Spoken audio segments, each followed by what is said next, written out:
Hi everyone and welcome back to another video with me Shruti Vashist from enlightenmentcourses.com.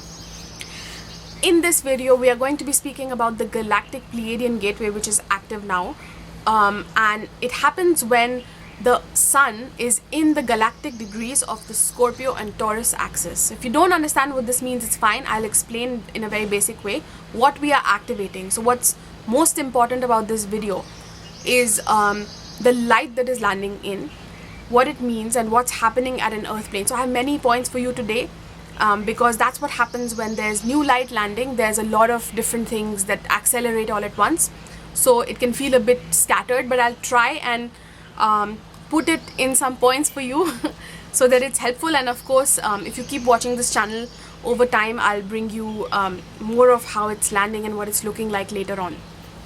But I have some very exciting points for you today. So subscribe if you are new here, give this video a thumbs up. That's how I get to know what kind of videos you would like to watch from me. And check out my personal courses on enlightenmentcourses.com and shrutivashish.com. The links will be below this video. I have all kinds of courses to come into your empowerment, and some of them are on a discount right now. Yeah, so that's all that I want to say. Okay, so the Pleiadian gateway. I'm a little bit all over the place today because of this new light landing and so much that I have to say. Okay, so the first point, like clockwork, things are falling into place, especially at this time, even as the nodes are in Scorpio and Taurus. So the nodes are in a very physical axis. It's the axis of balancing your emotions with your material needs. So emotional stability and material stability. When one is off, the other one cannot be balanced either. So both sides need to be balanced. And often for volunteer souls, for those souls that don't have their origins on earth, you know, they have a more starseed or a angelic sort of a vibration, and they're here to serve on the planet. This doesn't mean that we are better, but this is the vibration, the main vibration that we hold. We haven't done physicality as much, and so this portal can really help us to ground those things. So for example, inside of ourselves we might know what abundance is, we might know what the beloved energy is, right? These are very pure energies, and this is a state of being. This is how we know ourselves, as freedom, as abundance, as love, right? As purity. But what does that look like in the physical? And more importantly, can you sustain it? Because we need that as humans. We also have a human side. So that is really landing now. The manifestation of new realities is happening via the death process. So the advice that I have for you right now is to fully let go and surrender. Penetrate your fears. That thing that you really want to hold on to right now, that, you know, this is mine and I can't survive without this, and this is how I've known. Let that go. You know, it may even come back to you, it may come back in a different form, it doesn't matter, but just surrender and let go. Don't let it rule you, because that is how true stability, emotional and physical, comes to you. And that is when you really this manifestation magic is happening now. And I've spoken in more details about this in my paid subscription, which is only $7, you guys. And I made this beautiful video right before filming this one. It's a lengthy explanation of what is happening during this Pleiadian gateway, with some extra points that are there that are not, I can't include everything in these free videos. YouTube has a certain format and certain things that work. So if you would like to get exclusive content from me, 4 videos every month which take you deeper, which have activation exercises or further points, we go into depth, then please subscribe to the exclusive content. So you'll find the link below this video to my exclusive content subscriptions. But there's this manifestation magic that is just landing. Like these days I think of something and it's just there. It's like, it's insane. And in that exclusive content video, I have shared very personal examples of this as well, which I won't really do here. This video is viewable by anyone. But I'm thinking of money and it's right there. I'm thinking of something related to relationships and I'm just showered with love and gifts, and it's exactly in alignment with what I thought. Like if I have a thought of my beloved giving me something, that thing comes to me. It's so weird, but this is happening only when we embrace our physicality. So we often as volunteer souls reject our physicality. There's certain things about the third dimension that we don't like, you know, like we judge other people for not being pure enough, we judge certain things about the world, and we, in that process, we don't fully accept that thing as it is and why it's there. So it is there for a reason. Everything that exists is for a reason. There, it is part of the divine plan. So when we come into that acceptance and we release our judgments and we release this need to judge, which is also control, that's when we come into this beautiful balance. And that is what leads to manifestation magic. That is what is leading to manifestation magic, the embrace of your humanity. So that's taking me to my second point, which is that we are changing the matrix and Earth's timeline. So changing of the matrix and the Earth's timeline. So we have been doing this as ascending souls, as souls who are who have embodied their I am presence. There's just different levels to ascending souls. Some have ascended, and and some are going through the process. But you have access to wisdom from other aware ones, because you are part of a community. You're part of this network. You're part of how do I explain this? When new light comes in, you have been grounding it at an individual level. Like I am sitting here, you are sitting there, and you're grounding the light. But we are also connected because this higher light is present in different particles on Earth, and they are all connected, and that's what's forming the new crystalline grid. That's what's forming the creation of a new timeline for the Earth. It's like the third dimension does exist. There's wars going on, there's whatever going on, but the real foundation, the core foundation of that at another dimensional level can be something else, and we are creating that because we individually have been manifesting light, have been landing light.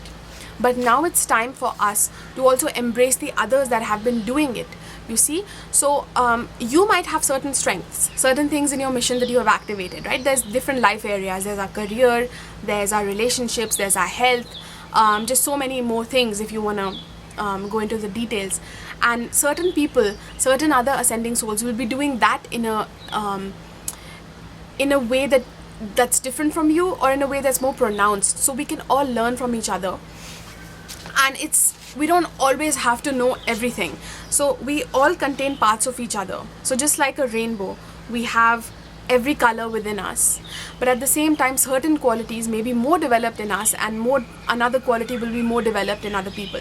So how they are grounding it in the physical at this time on the planet, when you see the pure light moving through them, illuminating their qualities, their abilities, and they are playing it out physically, it brings us codes into what we need, and it inspires us basically, right? So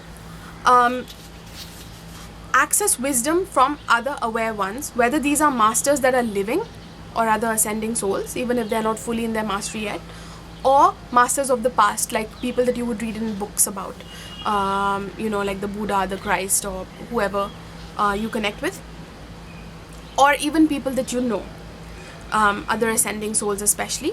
So we are all connected, and we hold different puzzle pieces to the new Earth realities that we are creating here. We feel alone on the mission because one piece, meaning you, is not enough. It's time to come together to access within consciousness the ideas and the inspirations of others, even if remotely.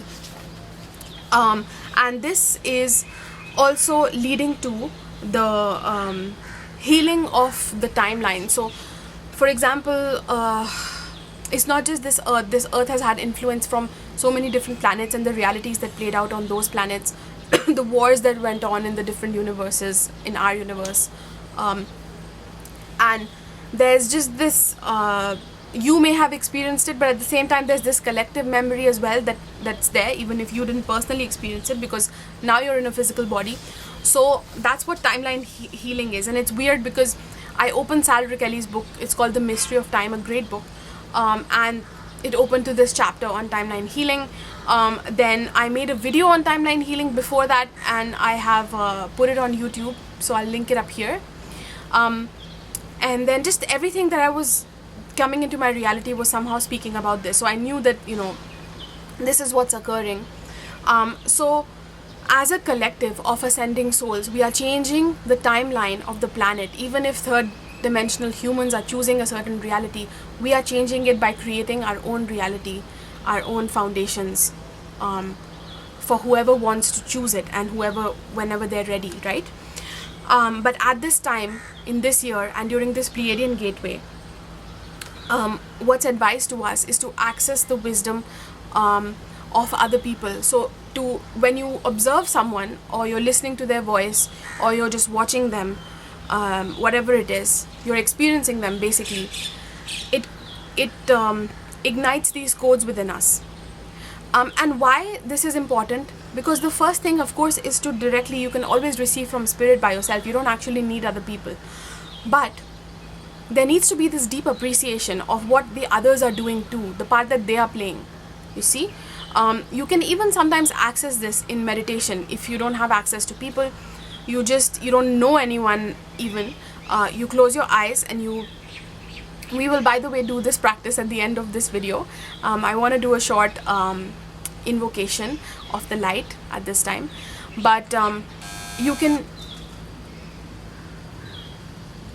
even feel into what the other puzzle pieces, what the other portals, these galactic portals that we have become, are contributing. And you can, through that web, you have access to these qualities.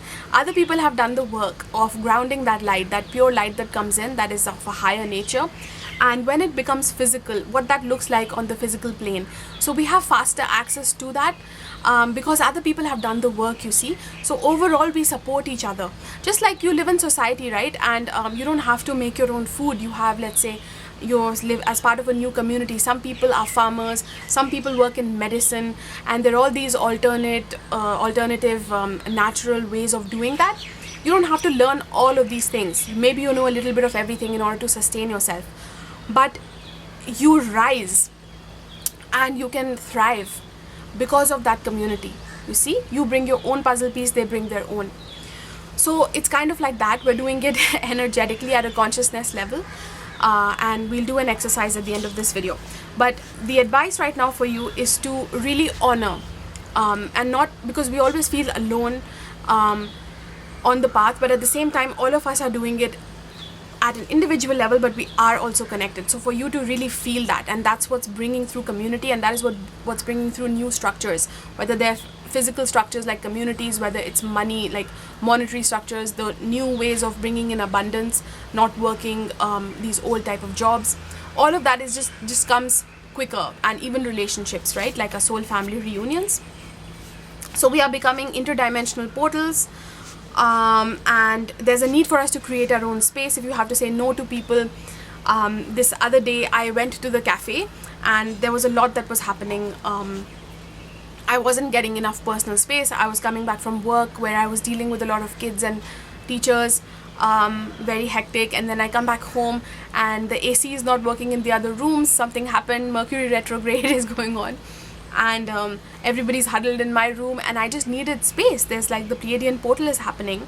I wanted to download and really go into myself and know what guidance I needed to bring through for all of you.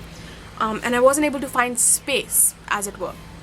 Then I moved to a cafe because everybody was at home in one place to do that, and the cafe is full but I get the last seat, and this man comes up to me and wants to sit next to me. He requests, and at that time, usually I'm nice about this and I'm like, yes, sure, why not, but at that time I had a certain need, like the mission is important. Where and what I place my energy for is important. I hadn't been getting it for quite a few days, and I needed to make this video to put it out there for the Pleiadian gateway. And I knew that that's what I need to choose. So I said very politely, I said no to him. I said, I'm sorry, I'd like to just sit by myself. It was anyways, it was a personal request, because otherwise the seat was taken, so he can't sit there. The table was taken. And there were other people sitting there, men sitting there alone. And this is India, it's a little bit, the male-female thing happens a bit differently here. So it was a bit out of the ordinary for a man to ask to sit next to me when there's other men sitting there alone. And I didn't know if it was, you know, he was trying to flirt, or he just, like, it was a bit of both. He needed the space, and then he saw me and he chose me to sit next to, or what it was, because I pointed out to him that please, you know, you can ask them, and he didn't. He just went out of the cafe and he sat outside in the heat, instead of sitting inside. And you know, I felt a little bit guilty for 2 seconds, and then I'm like, no. So this is what I'm telling you, that we need to create space right now, because our energetic space, the consciousness, these comes through us. There's more light that lands during portals especially, and you need your time and space in order for that to do its thing, you see. And even physical space from people sometimes, because it interferes with yours. So you can't feel guilty about this. So sometimes we will trigger people, and when we make that choice of power, this is just a small example with a person I didn't even know, but it can happen in small or big ways for you. But you need to make that aligned choice, even if it triggers other people, because that is what is needed. And you know, it led to his own empowerment. I could see that he was triggered by it, it perhaps led to his own empowerment in some way, you know, of accepting when other people say no, or whatever it was. It happened, I think, on the day of the eclipse as well. So so this is my advice to you, that right now you need to find ways to create your own space. You have to learn how to say no, and saying no is actually saying yes to your mission. So you're actually saying yes to something.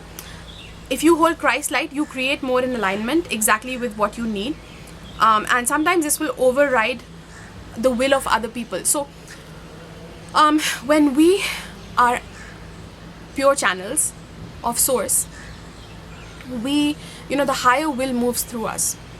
So for example, this cat came into my life. I don't think I've spoken about it on my YouTube channel, but I have this pet now all of a sudden. Maybe I'll speak about it in another video, because it's kind of a long story. But this cat that was practically dying, a little kitten, 1 month old, yeah, just my mother, because I sort of rescued her and him, and we never thought of sort of keeping him. It was more about saving his life, but now he's here with us. And my mother is not fond of animals or pets. Nobody in my family has ever had animals or pets of any kind. This is just something that's brand new. So for me, bringing in this kitten brought in so many things that, you know, and it's not really the kitten coming in, but this choice was presented to me. And it was the higher will, because I had to save this kitten from dying, you see. So when I made that decision, and I spoke with my family, and I said that it's possible that, you know, my brother was also involved, and he pointed out that if you take this kitten in and you start to help him, even for a week, sometimes the mother of the kitten, the cat, rejects the cat because it's been touched by humans. And the mother had already rejected the kitten, by the way. That's why it was just lying there, because it had had an accident under a car, and couldn't move, and the mother had sort of left it. It had been 2 days. Even if we bring the cat back to life, as it were, the kitten back to life, and we take it to the mother could reject it. Even if the mother accepts it, it may not survive out there, because it's the weakest, right? And it's the survival of the fittest outside, sort of. So it felt like the right thing to do, and at that point the kitten was not even able to lift its head. It wasn't even sitting up. And something within me shifted, and for 2 hours I cried after this, where I knew that I'm there for the kitten, like I'm right there, like no matter what this means, because this means a lot of different things. It means that perhaps I can't move for a long time in my life to another city, another place. It sort of grounds me here, and I've had a life where I've moved so many different places. I don't have that grounded stability of being in one place, you see, and that's what the kitten brought me. But also I had to make this aligned decision that I am here, that this needs to be done, you see. And because of that energy, I never forced my mother, but sort of she had to align with this, even though she resisted. She even cried one day because the cat's there. She's scared of the cat, and she's so nice. She, you know, helps him by taking out the litter and this and that, but she won't touch him. She's too scared, so she's not experiencing the joy aspect of it. There's still walls there, but slowly maybe they're opening up. So the higher will, when it moves through you, when something higher needs to happen for the collective or for the higher good, it will trigger other people, and usually your will sort of dominate in a sense sometimes, and because it's not your will, it's not your personal will. At this level, the personal will has fused with the higher will. So I never wanted a cat, you know, I wasn't trying to get a cat, or it just happened in my life, you see. But I just recognized, I had this ability to recognize that this needed to happen, that this was something higher, it was happening for a reason, and I needed to be there for this. So anyway, you have to embrace your power this way, where if your will overrides the will of other people, you're not forcing yourself, but like I gave you the example in this situation, it was nothing forceful. But you have to get comfortable with that, of taking up space, and this is this is how you exist then, you know, once you embody your Christ. But you're also a blessing to other people in the sense that you have so much to give energetically with your consciousness, even physically. There's soul family reunions that are happening now, as always, but at this time what's happening is that it's all about sustaining physical union in physicality. So not just coming together, triggering each other, some good things, and then parting ways. The few people that you will keep with you, like family, you see, just like with your family, you're there physically throughout your life. So it's something like that. So we're getting codes into that, and now we are releasing these basal emotions, basal, or what's the right word, of shame and guilt, essentially, because I'm seeing this happen in my life. In my deep dive, in my exclusive content subscription, I give a personal example of releasing shame, guilt, resentment, these very lowest of emotions. Because what is shame? Shame is the rejection of self. It's like saying, I'm not worthy of being seen. Guilt is similar in the sense that when you feel guilty, you feel that almost like you're a burden, or you're not able to do things right, and you're just, there's something off about you, you're not pure enough. It has to do with the original cause, with feeling like you've been rejected from the kingdom of heaven. Like, why am I here on earth? Why am I in a physical body? Why did God Father reject me? You see? So when we're playing this out still, sustained beloved union cannot happen on the planet. But when this comes up for you right now, recognize it, because you've heard it now in this video. Embrace it. Wow, there's so much noise all of a sudden. And release it, because when you release control, that's when the magical new realities land for you. And that is what's really happening now. It's just I'm thinking something and it's there, like it manifests. Okay guys, let me see if there's these are the main points that I wanted to bring home today. I have 2-3 other points in my exclusive content, so please check it out. We will now do the meditation, and my exclusive content is only $7, so it's very affordable, and you can cancel anytime as well.